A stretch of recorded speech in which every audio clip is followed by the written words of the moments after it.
Yes.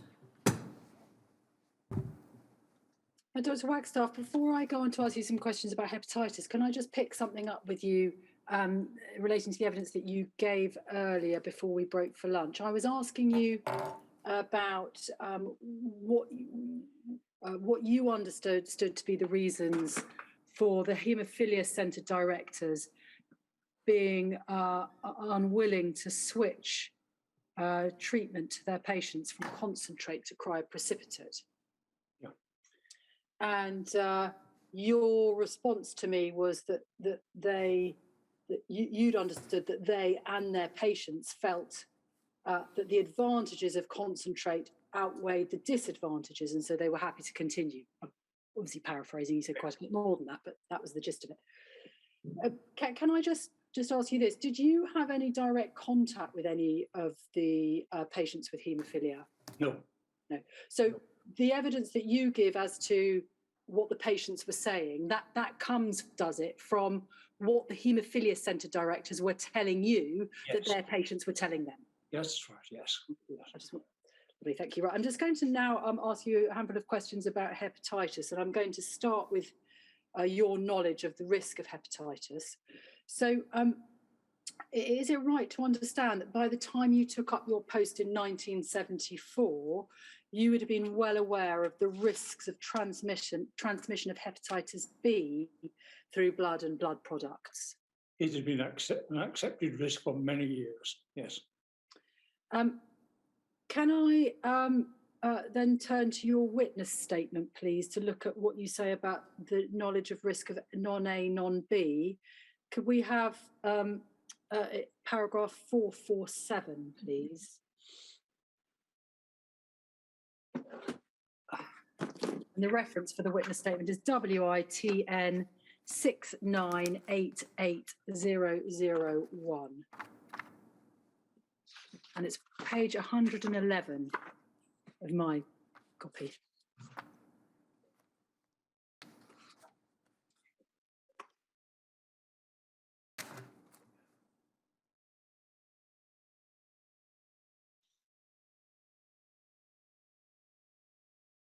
And you say this: regarding the impact of NonA, NonB, we were aware that Dr. Preston and Dr. Trigger were undertaking biopsies on their haemophiliac patients in Sheffield in the late 1970s. This was a piece of essential research which showed just how severe the disease NonA, NonB could be. I think it helped in the appreciation of the possible clinical outcomes of NonA, NonB. The concept was that people were more likely to recover completely from a hepatitis B infection in general. I think hepatitis C clinically appeared to be rather less severe, but had potentially much more severe sequelae. The question of chronic disease leading to cirrhosis and possibly hepatic carcinoma was really only found with hepatitis C, not with hepatitis B. So is it right to understand from your evidence, from your witness statement, Dr. Wagstaff, that the trigger for you coming to an understanding that NonA, NonB was a serious condition that could lead to cirrhosis and hepatic carcinoma was the work of Professor Preston, or Dr. Preston then, and Dr. Trigger in 1978? I don't, excuse me, I don't think that was the only reason that my appreciation developed. But it was certainly one of the factors. I think that even before that, we had come to realize that NonA, NonB, as a residual after testing for Hep B, was perhaps more severe than we at first thought that it was going to be. Unfortunately, or fortunately, the concept had been for many years that hepatitis was in the main a disease from which people recover. And that concept, I think, stayed in most people's thoughts for quite a long time. In fact, until the time you're now talking about with Doctors Preston and Trigger. But as I said, that wasn't the only reason that thoughts began to change. My thoughts began to change. I think that cases were appearing in the literature which showed that this sequelae of NonA, NonB were more severe than we had first appreciated. And at what point would you say there was a broad consensus amongst your colleagues in the blood transfusion service, about this, about the seriousness of NonA, NonB?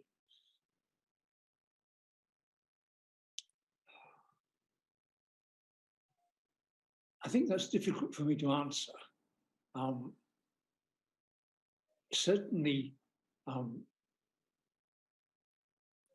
the time which is now on screen at the moment of 1969, when a virus was first identified, people began to realize that this was something which we should take more seriously than we had heretofore.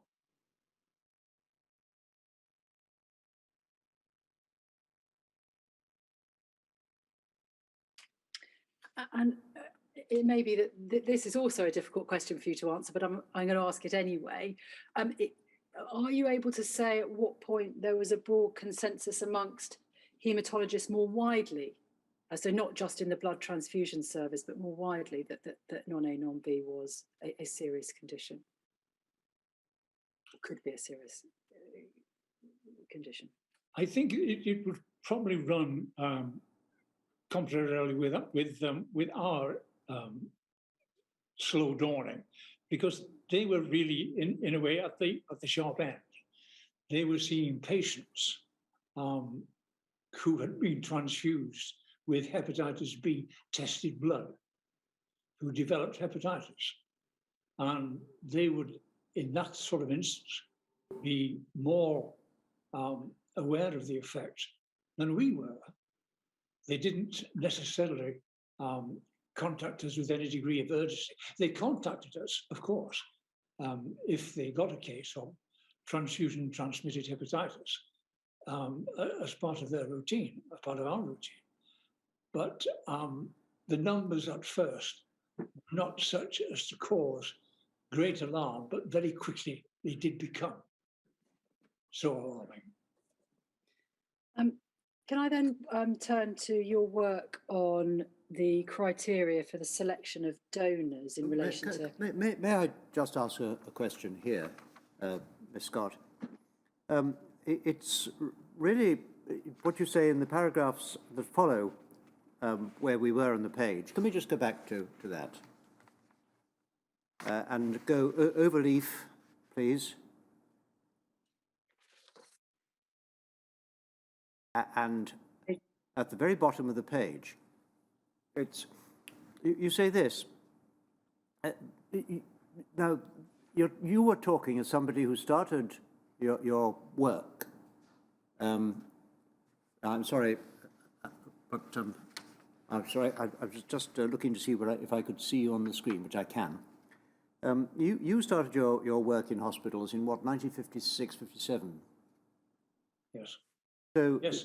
At that stage, no one knew what hepatitis B looked like under a microscope, or nobody isolated it as yet. That's true, yes. So what you're talking about here, in paragraph 452, before hepatitis B and HCV were recognized, there was a broad spectrum of clinical jaundice and sequelae in terms of duration, severity, and symptoms. So it was known, as you've told us elsewhere in your witness statement, that since 1940, it was known that hepatitis could follow a transfusion. But yes, nobody had identified the form of hepatitis by letter. They think they called it serum hepatitis. Am I right? That was the terminology, yes. So when you say here there's a broad spectrum of clinical jaundice and sequelae in terms of duration, severity, and symptoms, it was known, was it, in the 1950s, and before we got to the discovery of hepatitis B in the 1960s, it was known that those symptoms could include cirrhosis. Is that right? I think that's very possible, yes. I don't think, though, at that time, and I'm speaking from memory of old documentation, that there were very many cases followed and reported as far as the severe symptoms and disease that we're now talking about. But It was, sorry, yeah. from what we know now, after 1989 and the cloning of hepatitis C and the clinical course since, what we're told by our experts in hepatitis in this inquiry is that hepatitis C, as we now know it, has been around for very many years. And it would appear to follow, but I don't know if this coincides with your experience and understanding or not, that in the 1950s it was just as likely to have caused the long-term effects as it does today. I think that's probably true, sir.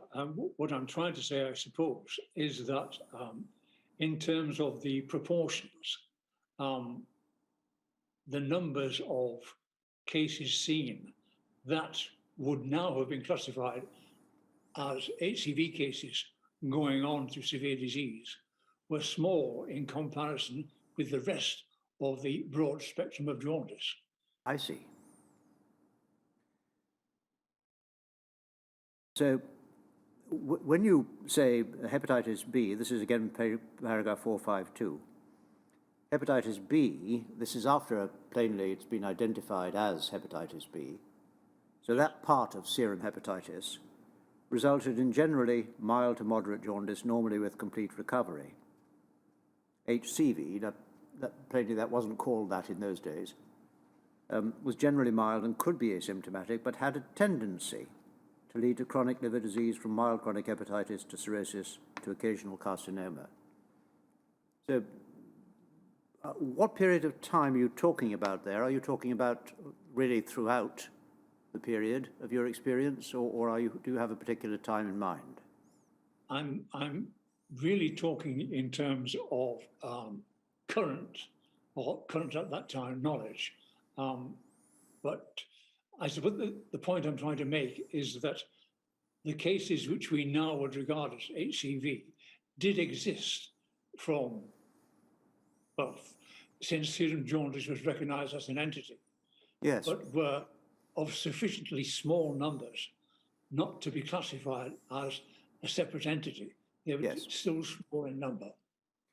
So it was the realization that this was a separate entity that allowed you to say, well, this is, as one of the factors, was it that led you to think that it was more serious perhaps than you had once thought? Yes, I think so. And of course, it wasn't recognized as a separate entity until after testing for hepatitis B had taken place. Yes. So was there, can you tell me, any form of corrective view which, put crudely, was, well, we've identified hepatitis B, we now know what the problem is, and we've got a test for it, it'll be a diminishing problem? I think that was the general view throughout most of clinical medicine at the time of discovery of Hep B and the institution of a test. The fact that cases of transfusion-transmitted hepatitis still occurred after the transfusion of hepatitis B negative blood came as a great shock and surprise to us. And meant that there had to be a bit of rethinking, which is always perhaps difficult for people to do. Yes. Yes, I see. Well, that's very, very helpful. Thank you very much. I don't know if anything arises, Ms. Scott, for you out of that. So no, I'm going to move on to the response to the risk of hepatitis in terms of the donor selection criteria. Can we have up, please, NHBT 5027_030?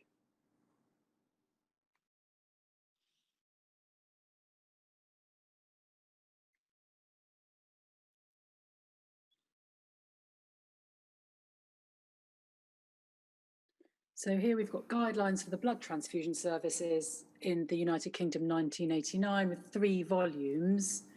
And if we turn over, please, 1989, no, just we can just stay on that page for a moment. This is what's colloquially called the Red Book, is it? This is the Red Book, yes. And if we turn over to page 3, please. We can see a preface there with your name at the bottom as the chairman of the UK BTS NIBSC liaison group, and the preface is dated September 1989, and you explain in the preface how the volumes have been prepared jointly between the UK BTS and NIBSC, and then halfway down that paragraph you say it will be circulated to all centres of the UK Transfusion Service and to those hospital departments of blood transfusion who can be identified through the NEQAS scheme in blood group serology. And then if we turn over the page to page 5, please. We've got the contents, or the beginning of the contents. Is it right to understand that as a member of the Standing Advisory Committee on Donor Selection, you would have had a hand in drawing up Chapter 5 of this, of the Red Book? I was not fully involved with selection of donors until the Red Book organisation. So yes, I was involved in that particular chapter. Okay. In that case, I will ask you the question that I had for you. Could we turn then, please, to page 28 of the... in fact, we better, we better start on page 27. So we get to chapter 5.5, conditions necessitating temporary deferral, and then they're set out in alphabetical order. And if we then turn over to 28, you can see under hepatitis what it says. 3/4 of the way down the page, wait 12 months for recovery. And if we go over the page,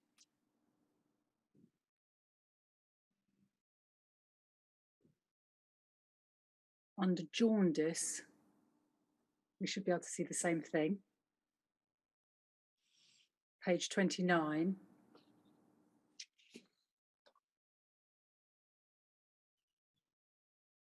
There we go. Yep, three lines down, wait 12 months.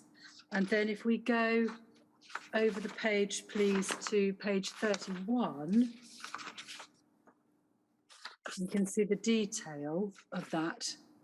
And it says under their hepatitis B, individuals with a history of jaundice or hepatitis may be accepted as blood donors 12 months after recovery from the illness, provided an approved test for hepatitis B surface antigen is negative at this stage. Persons whose blood gives a positive reaction for the presence of hepatitis surface antigen, hepatitis B surface antigen, are excluded. The presence of anti-HBs does not debar.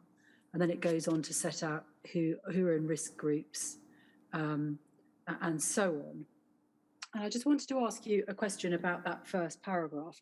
Now, the inquiry understands that this provision of waiting 12 months and then accepting those that have had either jaundice or hepatitis in the past back onto the panel is a provision, a criteria that's been in the donor selection documentation for some significant time, since about 1976, and since the second report of the advisory group on testing for the presence of hepatitis B surface antigen and its antibody. Is that your understanding as well, that that's where yes, that came from? That's my understanding, yes. Can you help me with this? Because this is in 1989, so there's no test for NonA, NonB. Is it not the case that this criteria will not exclude a donor who has been infected with NonA, NonB, but who has not been infected with hepatitis B?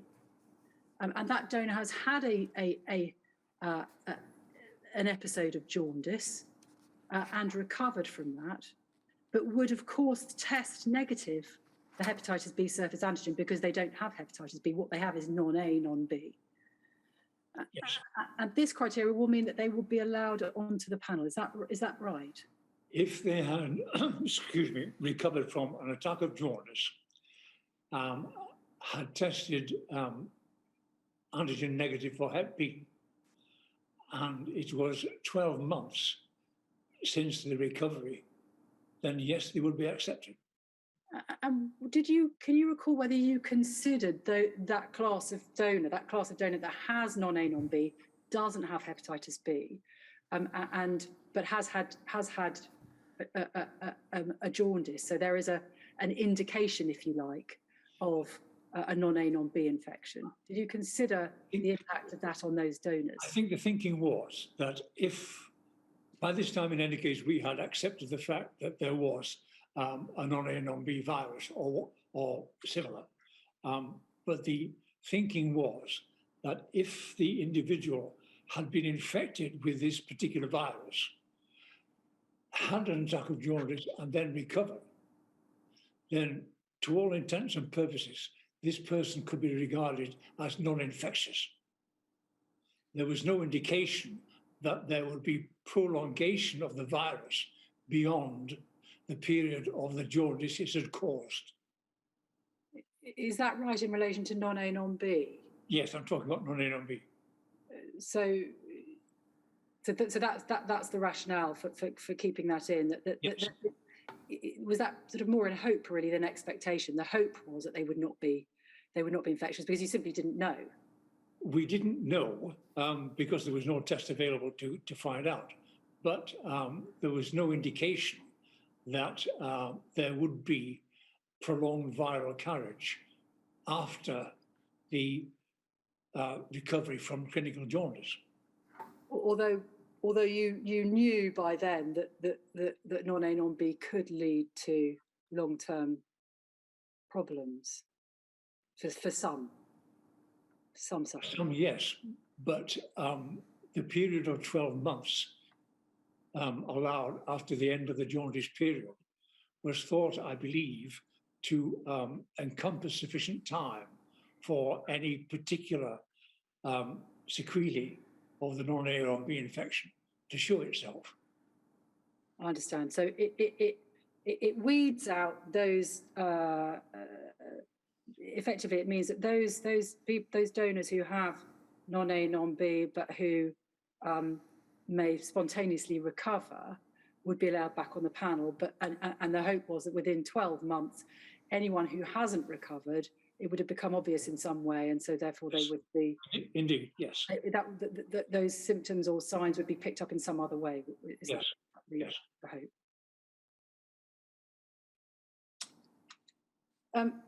Can I then ask, turn on to the issue of HCV screening, and can we look at a document NHBT 40188_103?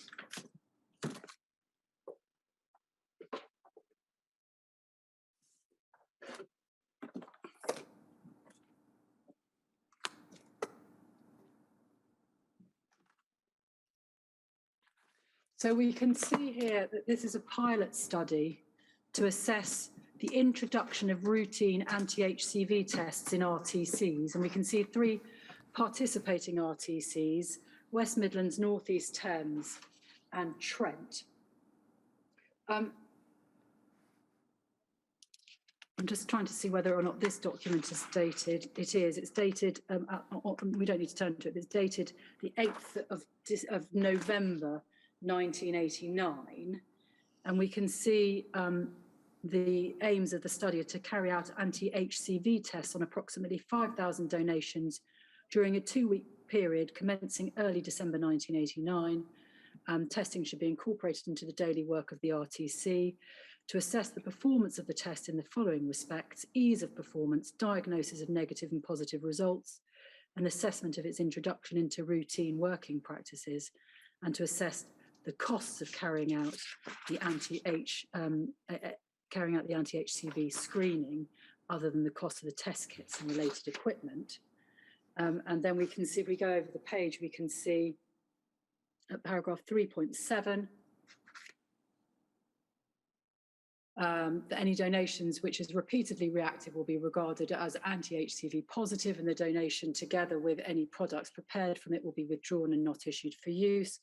And 3.8, the donor records will be flagged to indicate that a positive anti-HCV result was obtained, but the donor will not be recalled at this stage.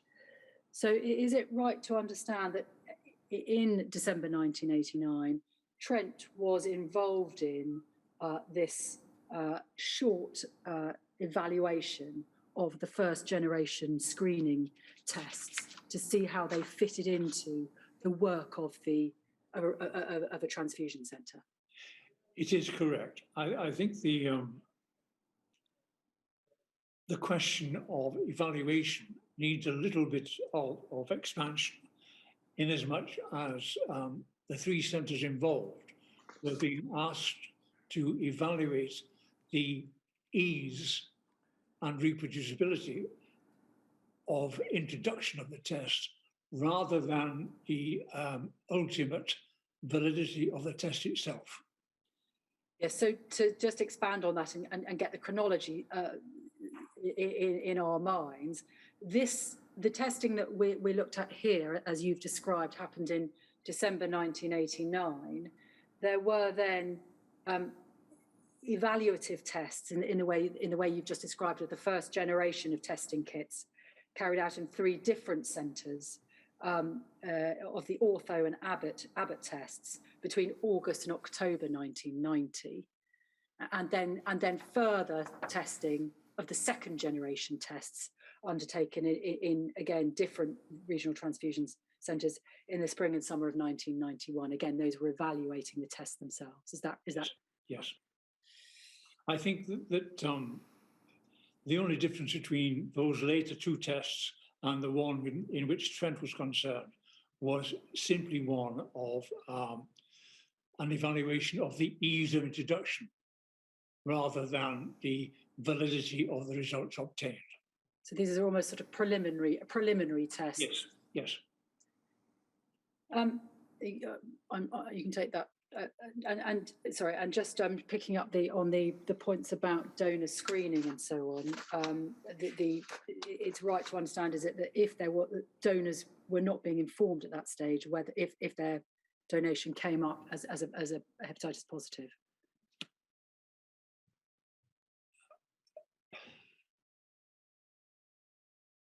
No, I don't think they were. Not during that official original operative evaluation. So in effect, if a donor came up as positive in that 2-week test, you would really be waiting for them to come back and donate post September 1991, yes. And they would be informed at that stage. Yes. I'm sorry, is that point not included in the protocol drawn up by Dr. Gunston? It is. We looked at it, but I was just confirming with you that was the case. Yeah. That was in the protocol. Indeed, it was. Now, the inquiry has sent you, and you've read some documents which show, we can go to them if we need to, but which show that you had started your planning for the introduction of the hepatitis C test at the end of 1989. So, for example, you sent a letter to the Regional Health Authority, making it clear that counselling arrangements would be required, and you sent that in November 1989. And for the transcript, that's JPAC 5042_042. And you also sent a letter to Dr. Trigger at the University of Sheffield in February 1990, again for the transcript, reference NHBT 40189_04040, and telling Dr. Trigger that you're anticipating having to make 1 or 2 referrals a week, and asking whether you could refer positive donors to him. I think it's a him, is it? Yes. Him, and asking for names of others that you might be able to refer donors to. So it's right to understand, is it, that you were, as I say, starting to make your inquiries and preparation for the hepatitis C test, the end of 1989 and beginning of 1990. By that time, it was becoming obvious that a test would be introduced. So, as you say, we had started to make plans. Can we then turn up the letter you sent to Dr. Gunson in January 1991, and that is NHBT 40191_033.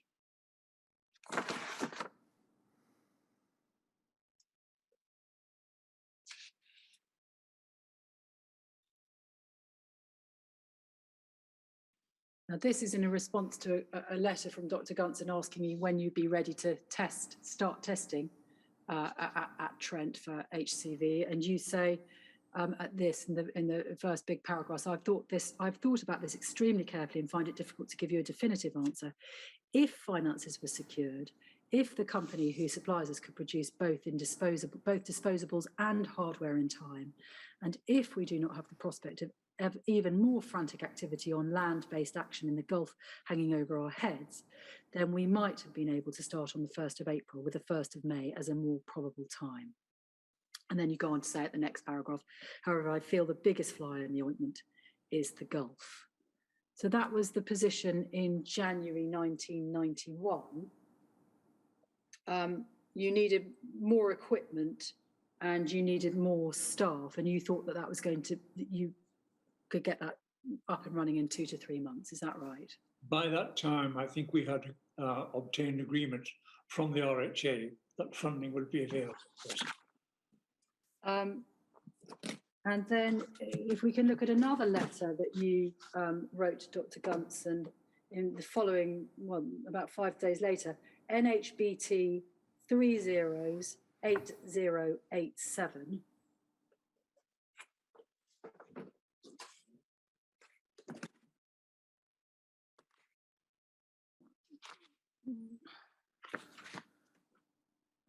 If we turn over to page 2, we can see the letter dated the 5th of February 1991. It's a little bit difficult to read. It's rather faint. And I wanted to pick it up, we say 5th of February to Dr. Gunson, and I wanted to pick it up towards the bottom of that page, please, on the paragraph that starts, my own opinion is that we cannot put off anti-HCV screening for much longer, and I would have thought that your proposed date for national starting as end of June, mid-July was quite reasonable under most circumstances. If the virologists can be persuaded to grab the nettle for the first 2 or 3 months, then they would soon accumulate enough information regarding the interrelationship between REBA and PCR to enable a definitive decision to be made to drop the latter as a confirmatory test in the presence of an undoubted positive REBA.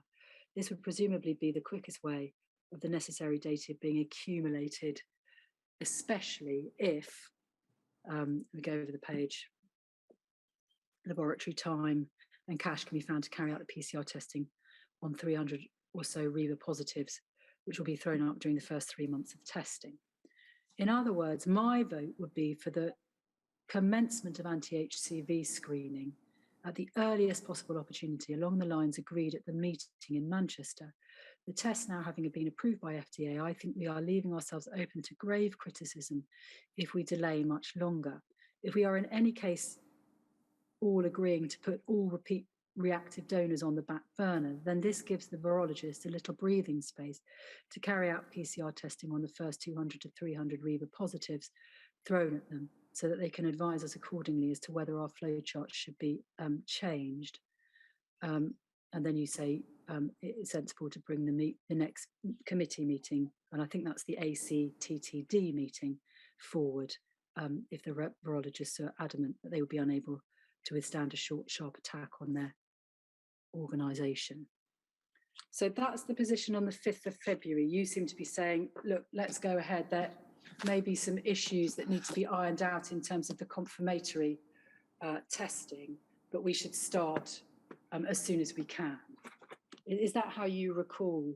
That was the situation then, as I saw it, yes. Yes. And then if we go on to the next event in the chapter, if I can put it that way, is NHBT 5073_063.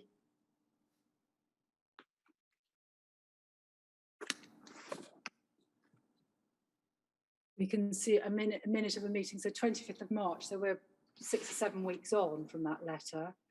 25th of March 91, we can see you present at the meeting of the UK Advisory Committee on Transfusion Transmitted Diseases. And if we could go please to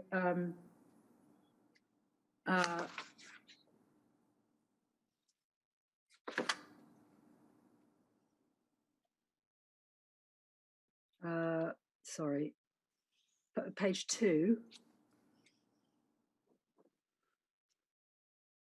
And under 4, introduction of anti-HCV tests into NBTS and SNBTS, and then the starting date and its definition. And it says this: the proposed starting date of 1st July presented difficulties since it was considered essential that the second generation test from both Ortho and Abbott should be evaluated prior to the commencement of routine tests.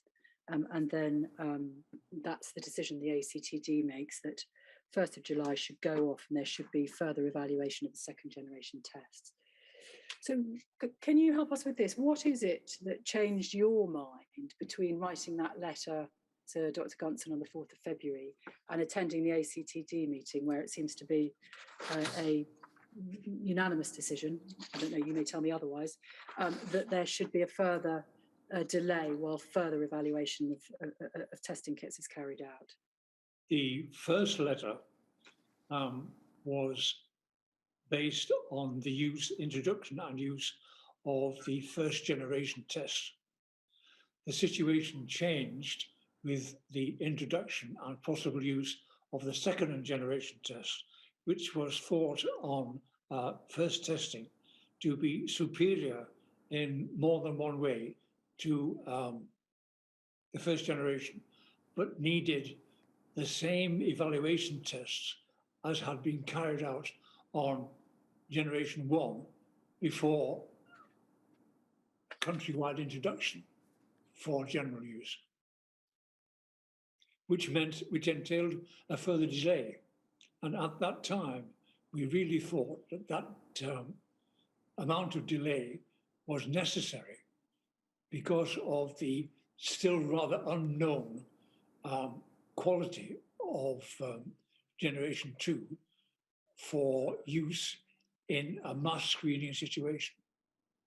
Given that you had been advocating for all national testing under the first generation of test kits, was consideration given to the centres beginning testing in July with the first generation, albeit a pilot or a trial going on with the second generation, with a view to rolling that out in the centres, should that prove to be better as you all hoped? No, I don't think consideration was given to that because of the initially and eventually confirmed opinion that the second generation test was superior to the first, together with the logical logistics behind it, that I don't believe, in retrospect anyway, that the companies producing these tests would have been able to produce enough tests for both generation 1 and generation 2 for mass use at the same time. Was consideration given to all of the transfusion centres being involved in the evaluation of the second generation tests from June 1991? In other words, rolling out testing nationwide, albeit on a trial or evaluative basis for the first few months to see how the second generation test performed? I understand entirely what you mean. At the time, no, it wasn't given. In retrospect, of course, it could have been done that way, especially if you look further back and appreciate that when HIV testing was introduced, the question of delaying introduction of that test was on the cards because no full evaluation of the test had been completed.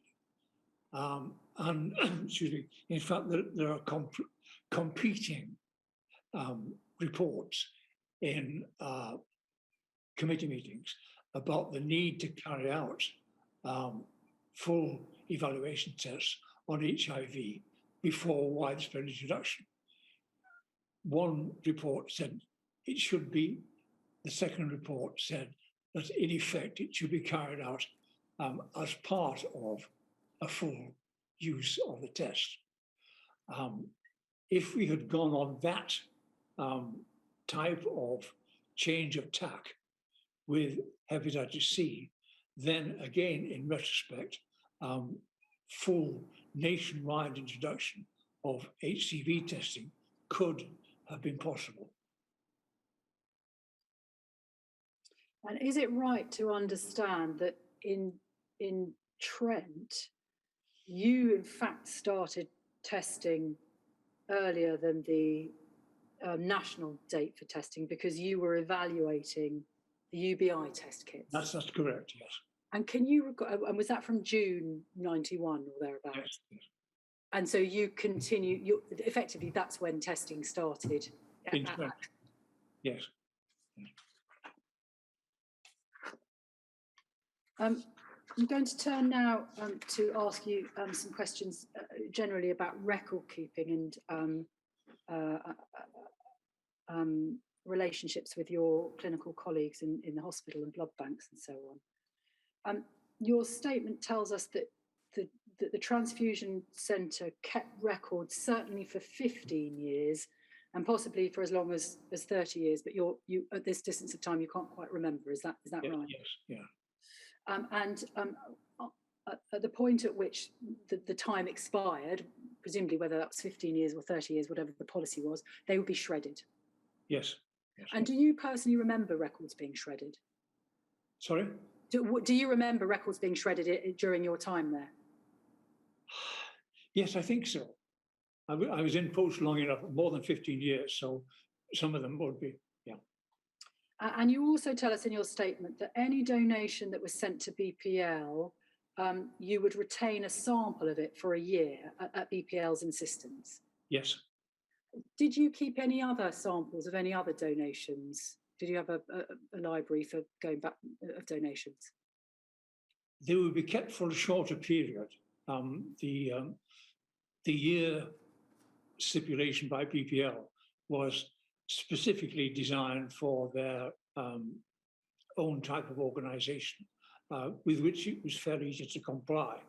But in terms of routine donations, we would keep a sample back at base for a more limited time in terms of months rather than a year, just in case there was any report from the hospitals concerned about unusual sequelae to the transfusion concerned.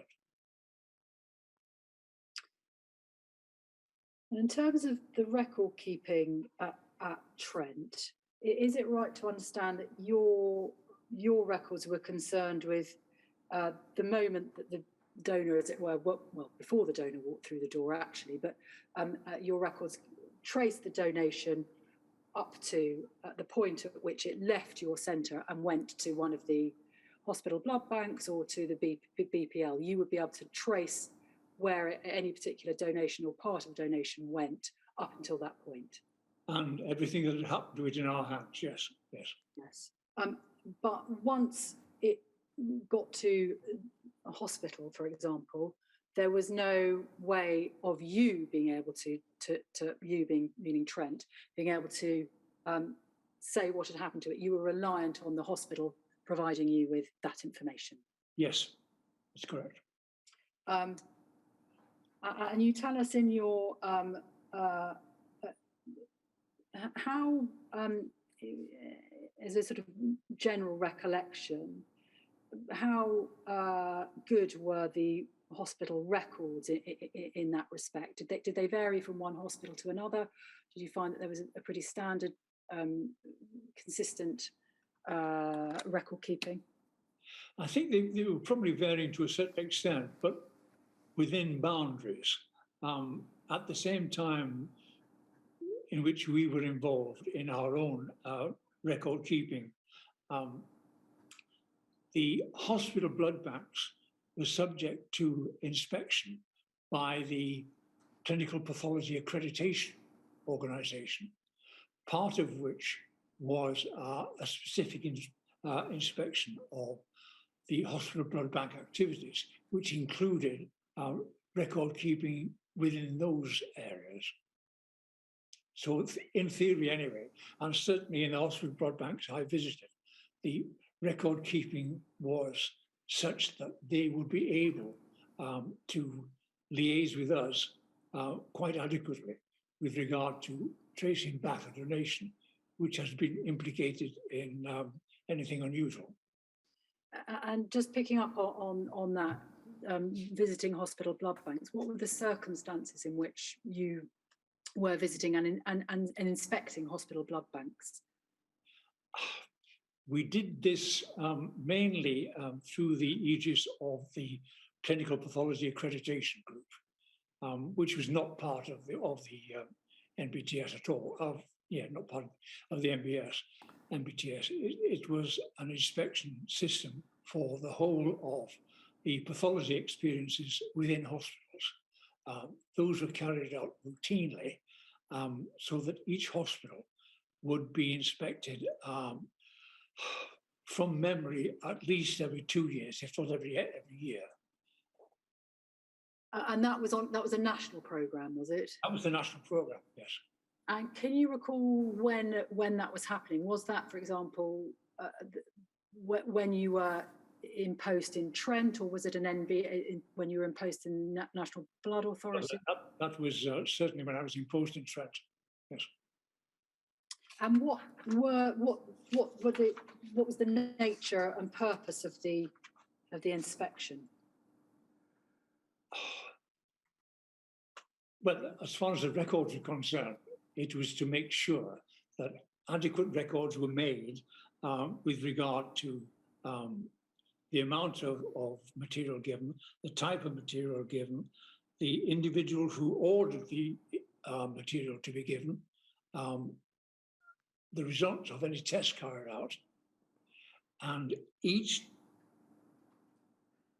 donation identified and matched with each recipient. So this was the beginning, as it were, of a nascent look back situation.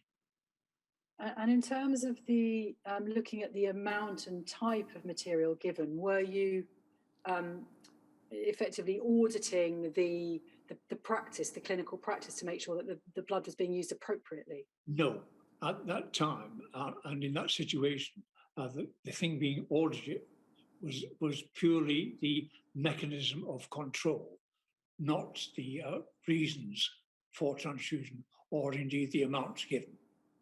And by mechanisms of control, you mean that all the blood can be accounted for? Yes, basically, yes. Not that nothing's gone missing, or... Exactly, yes. And did you have any powers? Or did the committee have any powers? The CPA had powers of censure. I'm not sure at all as to how far those powers went. I don't think that they could physically close down the pathology laboratory, but they could certainly issue words of warning about it to the hospital management organisation and the district health authorities to whom the hospital was responsible. And did you, how many of these inspections, or for how long did you carry out these inspections yourself? How long were you involved in that scheme? I was one of the members of the transfusion service who were incorporated in this organisation for, I don't know, more than 5 years anyway.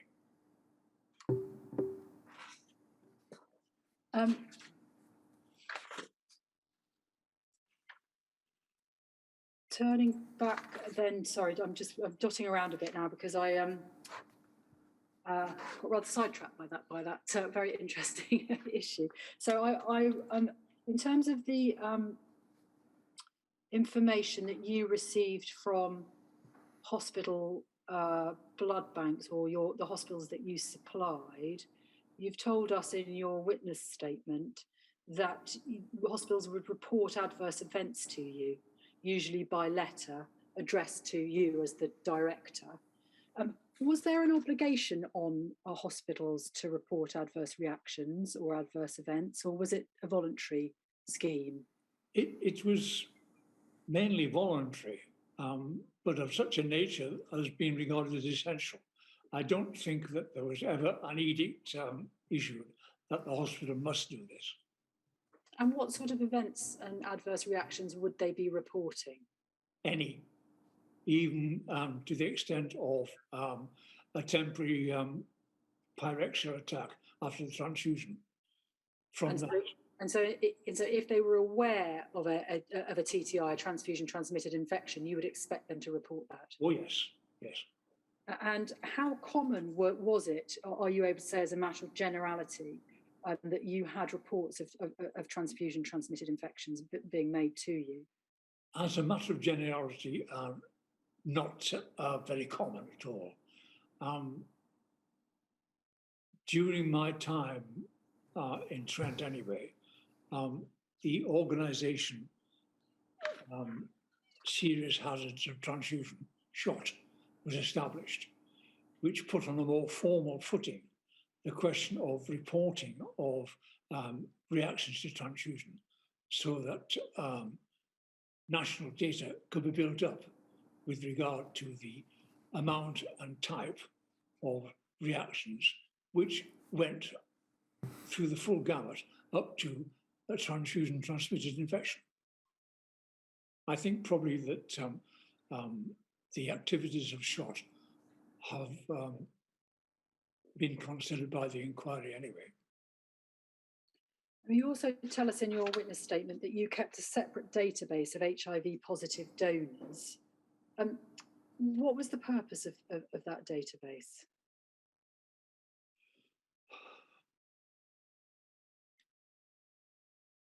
Mainly from the point of view of possible return of a donor trying to give blood again. But certainly from the point of view of being able to contact hospitals with regard to previous donations from the same individual. And of course, contribution to a national database of the occurrence of HIV positive findings in the donor population.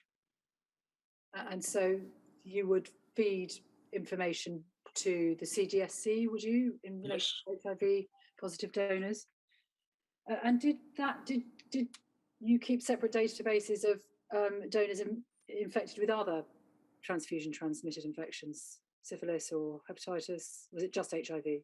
I think HIV and hepatitis both.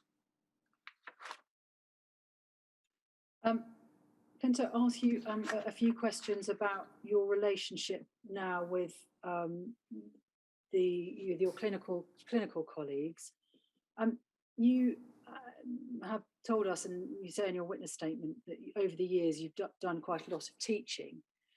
Can you has what you taught about blood safety changed over or did what you taught about blood safety, did it change over the decades?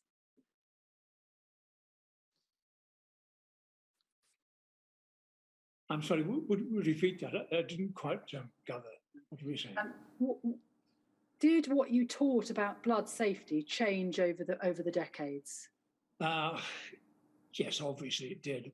With the emerging knowledge of, particularly of transfusion transmitted infections and the discovery of the all organisms causing it. You have described in your witness statement the contact that you had on a regular basis with colleagues in the hospitals that you supplied, and you told us that hospitals were visited twice a week for distribution. Was that an opportunity for discussion, or was that simply a dropping off of products? No, the twice weekly visits, of course, were for deliveries of the required materials. And then you've described that you had meetings, although you say they weren't very regular, in which, I mean, you put it in inverted commas, the gospel was spread. Can you just tell us a little bit more about those meetings, who they were with, and what the gospel was? Right. Those meetings were of the regional hematologists who met as a group, I think probably twice a year. And as a matter of principle, the consultant members of the Regional Transfusion Centre were invited to those meetings. And the gospel, what did you mean when referring to the gospel was spread at those meetings? The gospel about proper use of blood and blood components, and in the cases we're discussing, on the possible dangers involved therein. And were you, in a sense, preaching to the converted at a meeting of haematologists? In most respects, yes, because over the period of time, most of the haematologists in charge of hospital blood banks and in charge of their own patients had passed through the hands of the regional transfusion centres as part of their training. So they were singing from the same hymn sheet, shall we say, before we started. And did you have any regular contact then with the clinicians, cardiac surgeons, anaesthetists, or clinicians, non-haematologist clinicians, to spread the word? Most of our contact with the clinicians, other than the haematologists treating haematology patients, would be with the surgeons and anaesthetists regarding the type of product we were asking them to use and the amounts that we were asking them to use. Initially anyway, most surgeons, especially cardiac surgeons, thought that the logical use of our materials was a copious amount of whole blood. The concept of using concentrated red cells, or latterly the use of red cells suspended in sagmannitol, SAG-M blood, was new to them. And they took a little bit of persuading that these products were just as useful and just as necessary as whole blood. In particular, cardiac surgeons were quite adamant from the beginning that the only product that was of maximum use to them was blood, whole blood, so fresh that it was probably still warm from the donor. But the concept of using stored blood and using a combination of plasma-reduced blood with added diluents like crystalloids was not deleterious to the operations they were carrying out. And of course, again, the cardiac surgeons in particular took quite enthusiastically to the concept of cell salvage, or actually salvaging blood which was shed at operation and recirculating this to the patient on the table, which cut down considerably the amount of blood and products which was expected of us. Can you recall when self-salvage and the practice using crystalloids and colloids became part of practice? Self-salvage, I would think, in the late 70s to 80s, came into more constant use. So I think you've described there the role that you had in persuading clinicians about the type of product they should be using or could be using. What about, did you have a role in persuading them to reduce the amount of product they use? So we've heard evidence that in some transfusion centres in Scotland, for example, they published sort of average units of blood used per operation, per hip replacement or whatever it was, to try and sort of get some national averages. The use of ordering schedules for blood for standard operations was quite widespread and common. And we did have some interface with the anaesthetists mainly in drawing up these with our suggestions. But at the same time, of course, the haematologists had quite a powerful input by impressing on their surgical colleagues that minimum acceptable levels of hemoglobin had originally been set much higher than necessary. And it was not necessary to begin transfusing as a replacement at such a high level as was commonly thought. Can we look then at one document, one further documents, NHBT 007 1804.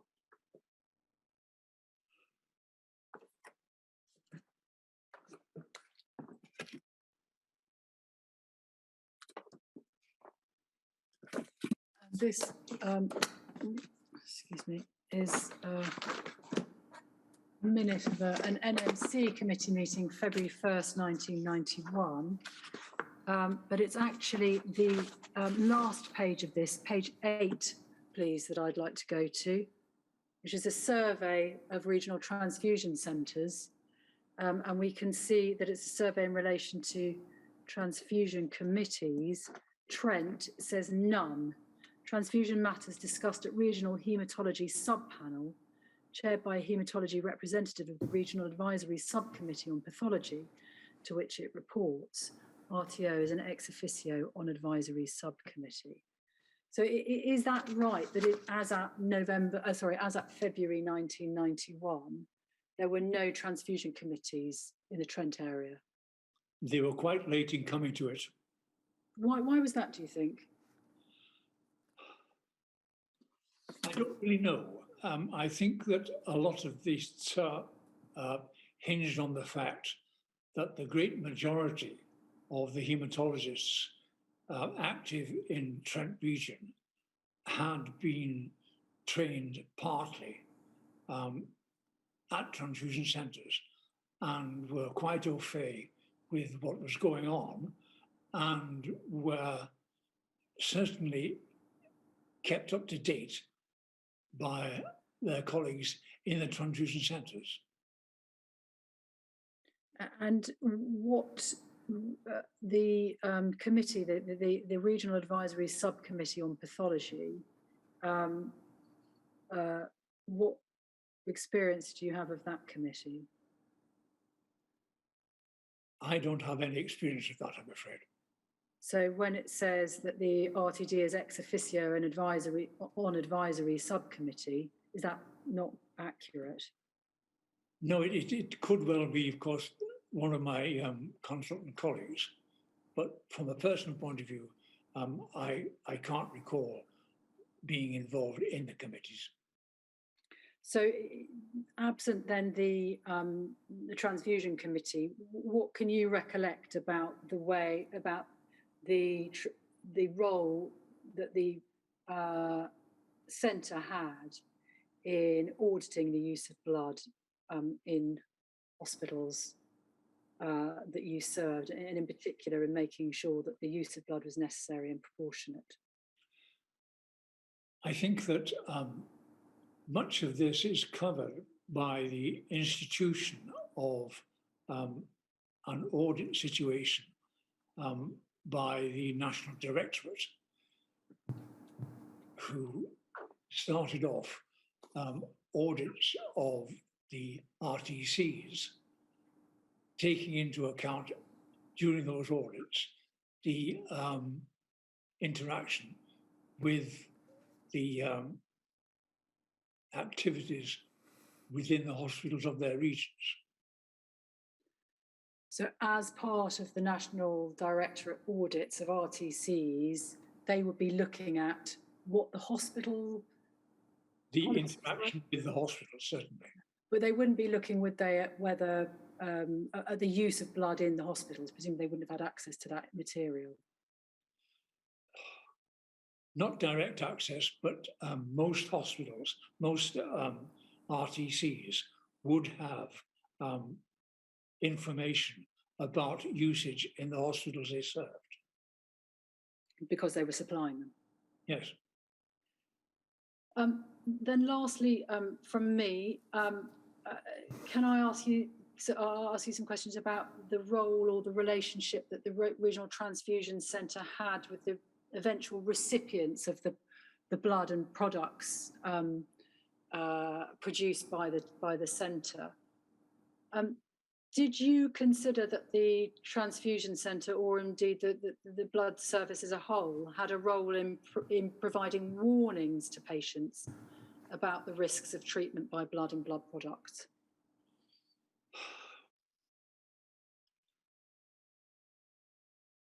I thought about this in assembling my witness statement.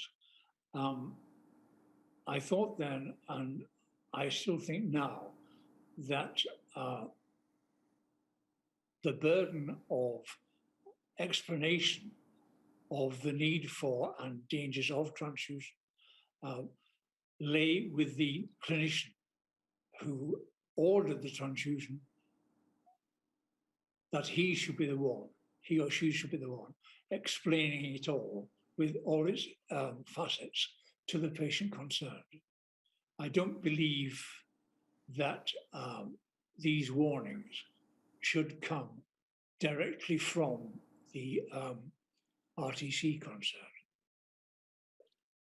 And can you recall any discussion at national level or indeed at regional level about whether or not warnings should be put on products emanating from the transfusion centres? Warnings of transfusion transmitted infections? Obviously, the majority of occasions when warnings were given would be with individually packed products supplied by BPL. It would be quite usual then for a commercial type of package insert being included with every vial. But then again, these warnings were given to the dispensing clinician rather than directly to the patient. And from that point of view,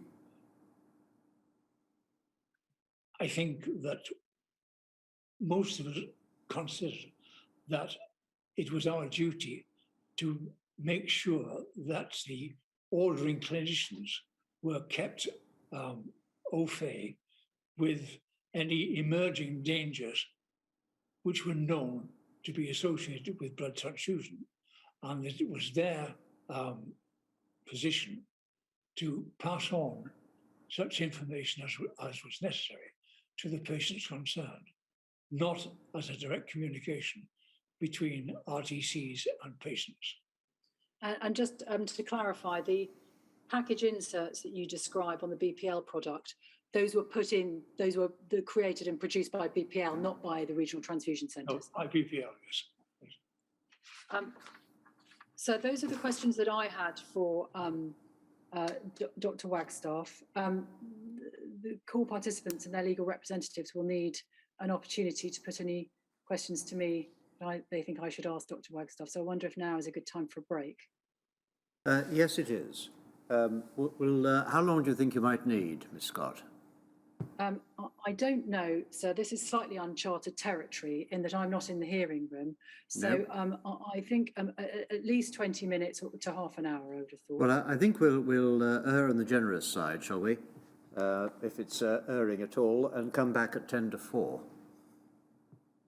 Thank you. So 10 to 4, if you please, Dr. Wagstaff. The purpose of this break is to allow core participants to pass any questions which they may have for you, so that part of their participation in the inquiry for you to answer. And Ms. Scott will field those questions now in the next half hour. We'll come back. I can't tell you how long you'll be. It could be short, it could be long. It depends how many questions there are. But that's the stage at which we've reached. So I look forward to seeing you at 10 to 4. Thank you.